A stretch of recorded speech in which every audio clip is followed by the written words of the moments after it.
Biblia. Sino nga ba ang nag-compile nito? At paano itong nabuo? At tama ba na Biblia lang daw ang tanging batayan sa pananampalataya? Bakit 66 na aklat lang ang Biblia ng mga Protestante?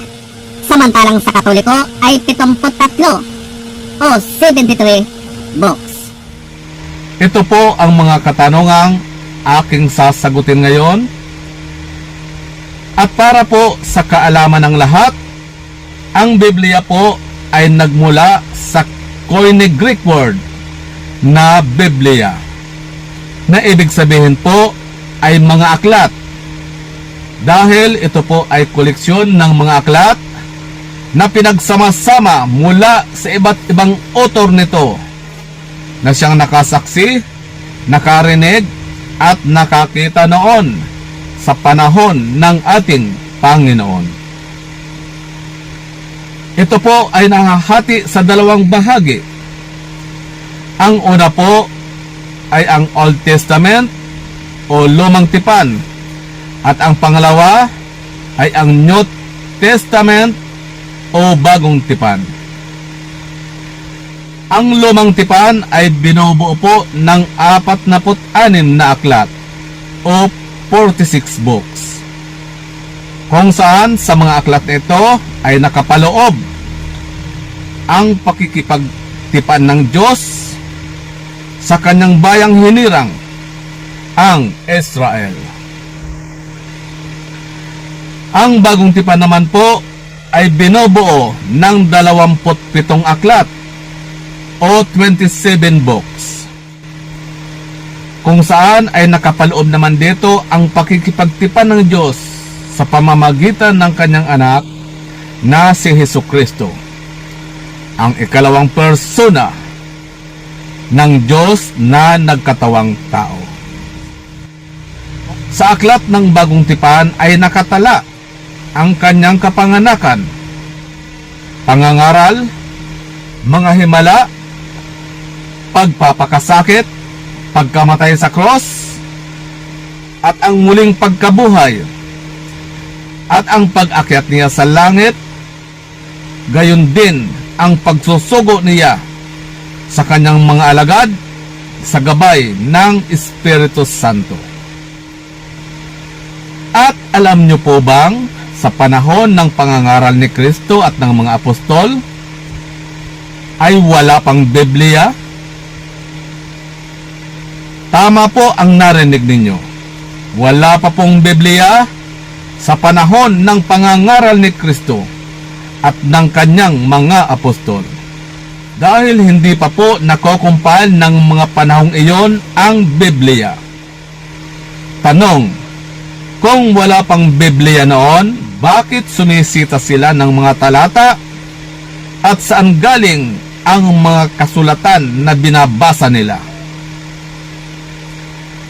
Ang kasulatan pong binabasa nila ay kalimitan na nanggagaling sa mga scroll na bahagi lamang po ng Lumang Tipan.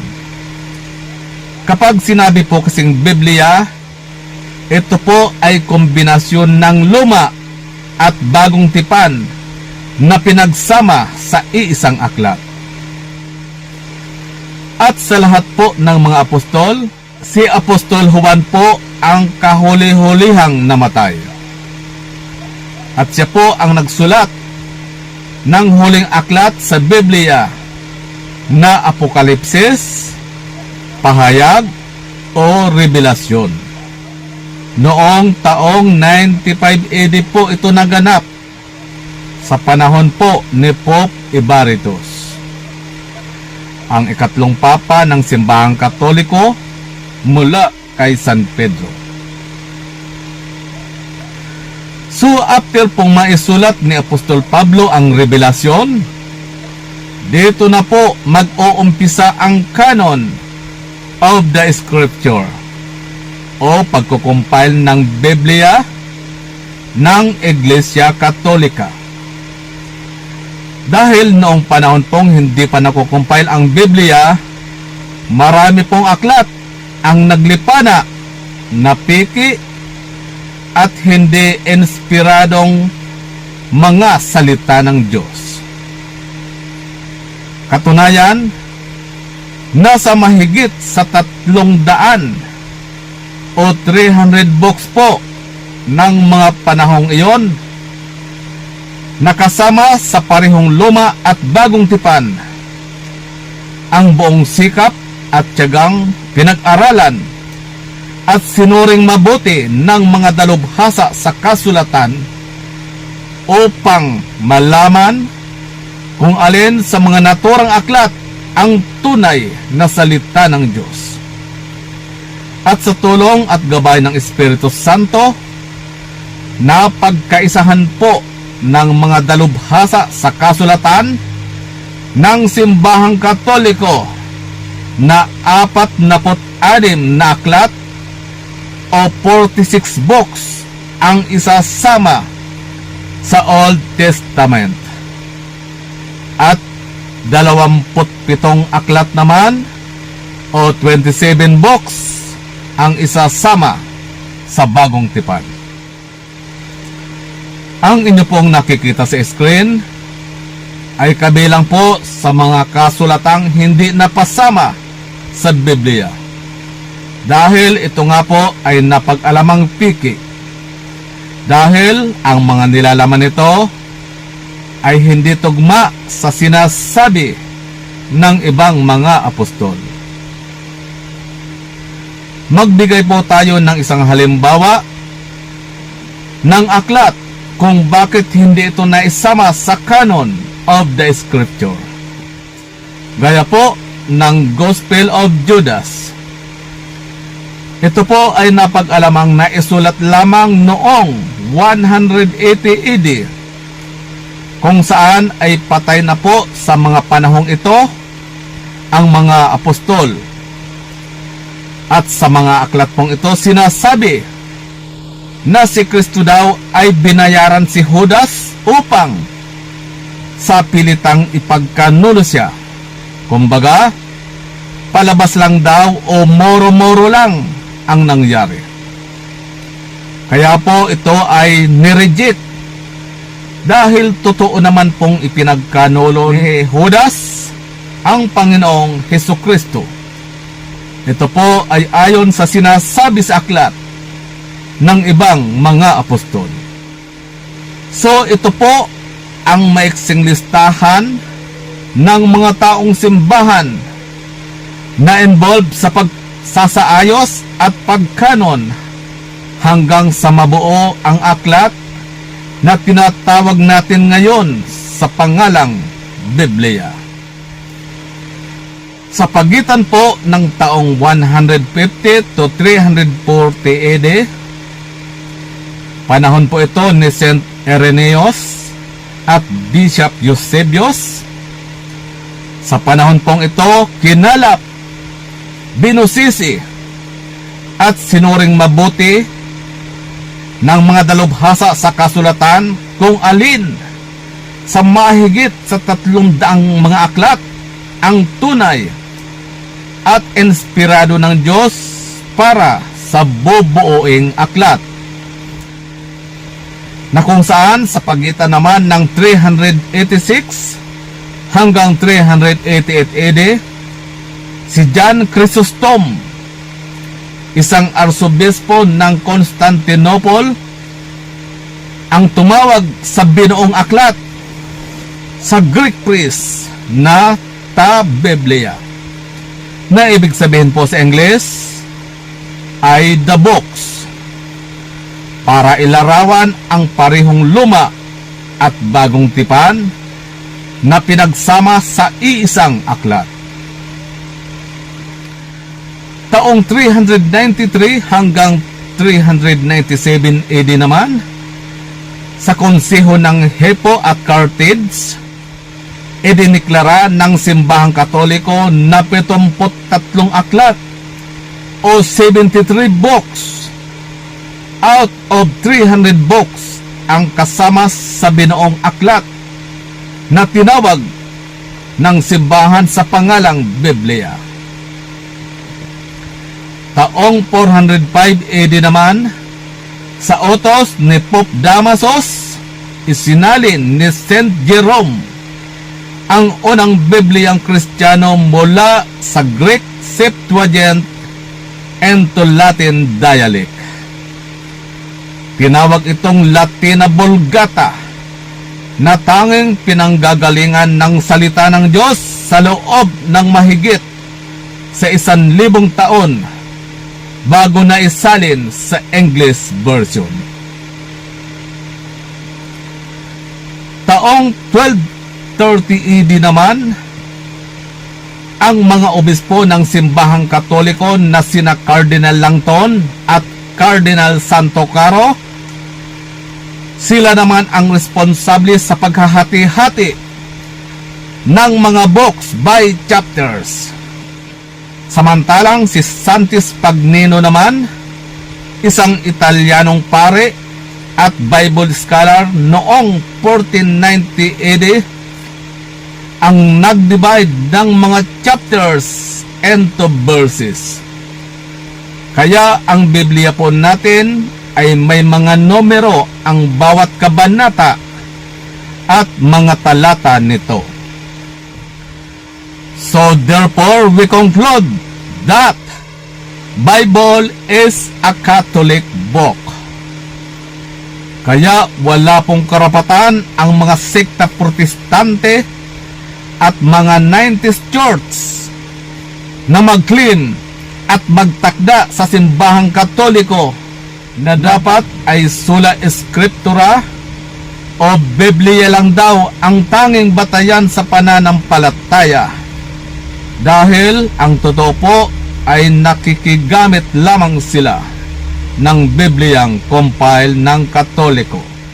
Saka Biblia na rin po mismo ang nagsasabi na hindi lahat ay naisulat. So kung hindi lahat ay naisulat, ibig sabihin may kulang o hindi sapat.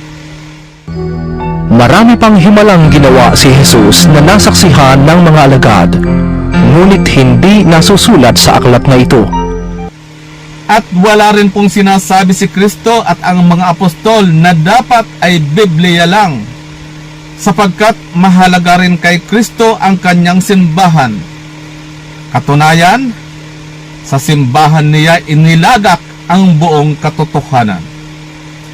Ganito po ang ating mababasa sa unang Timoteo, Kabanatang 3, Pahina 15. Ngunit isinulat ko ang mga ito upang kung hindi ako makarating agad, ay malaman mo kung anong dapat na maging ugali ng mga taong kabilang sa sambahayan ng buhay na Diyos sa iglesia na haligi at saligan ng katotohanan. Maliwanag po ang narinig natin. Iglesia daw po ang haligi at saligan ng katotohanan. Hindi po sinabi na ito ay Biblia, kundi iglesia o simbahan. At kung ano pong simbahan ito, na haligi at saligan ng katotohanan, ay wala pong iba kundi ang tatag ni Kristo sa Jerusalem, na nalipat sa Roma dahil hindi po ito tinanggap ng maraming Hudyo. Kaya ito po ay kinuha sa kanila at ibinigay sa isang bansang makapagpapalago nito. Kaya nga sinasabi ko sa inyo, hindi sa inyo maghahari ang Diyos, kundi sa mga bansang maglilingkod sa Kanya ng tapat. At ang katuparan po nito ay walang iba, kundi ang Roma, kung saan ito ay namungang mabuti. Kaya nga po noon pa man, panahon pa ni Apostol Pablo, magpasa hanggang ngayon, ay balitang balita sa buong mundo ang pananampalatayang meron ang Roma. Sa inyong lahat na nasa Roma, mga minamahal ng Diyos at tinawag upang maging banal, sumainyo nawa ang pagpapala at kapayapaang mula sa Diyos na ating Ama at sa Panginoong Hesukristo. Una sa lahat, nagpapasalamat ako sa aking Diyos sa pamamagitan ni Hesukristo dahil sa inyong lahat. Sapagkat ang inyong pananampalataya ay balitang-balita sa buong daigdig.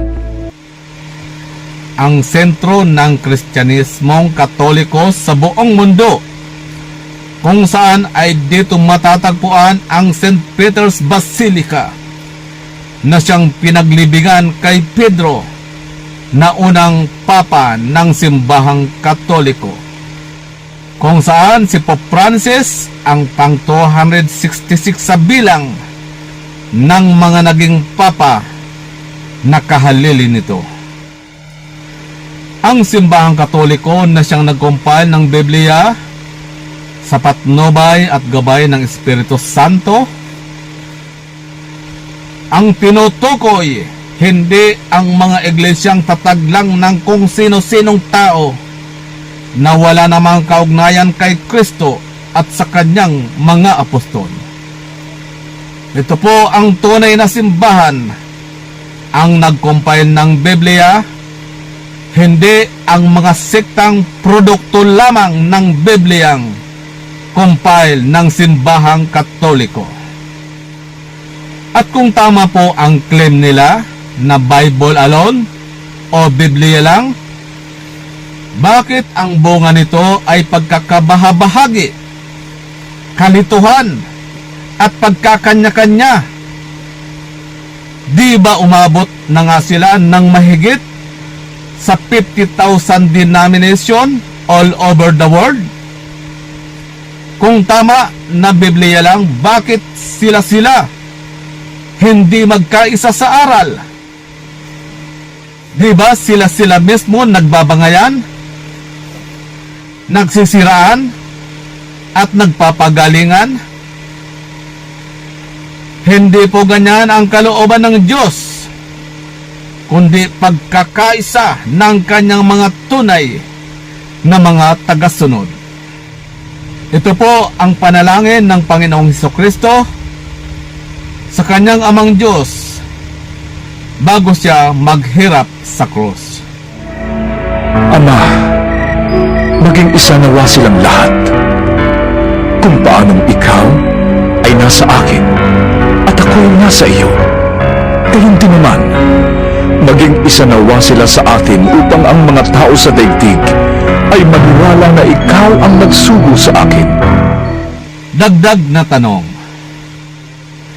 bakit 66 o 66 books lang ang aklat ng mga Protestante, samantalang 73 o 73 books naman ang simbahang Katoliko? Ito po ang sagot. Noon po kasing mag-aklas si Martin Luther sa simbahang Katoliko, inalis po niya ang 7 aklat na sa tingin niya ay labag o sagabal sa binalangkas niyang doktrina na faith alone. Ang paratang niya ay isinigit daw lang ito ng mga Katoliko noong taong 1545 hanggang 1563 sa Council of Trent.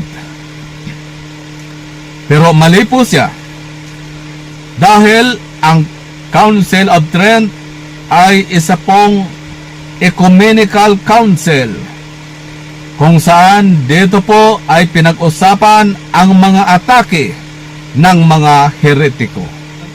At sa council din pong ito ay muling pinagtibay ng simbahang Katoliko na ang inalis ni Martin Luther ay kasama po sa canonical books. At sa council din pong ito ay muling pinagtibay ng simbahang Katoliko na ang inalis ni Martin Luther ay kasama po sa canonical books.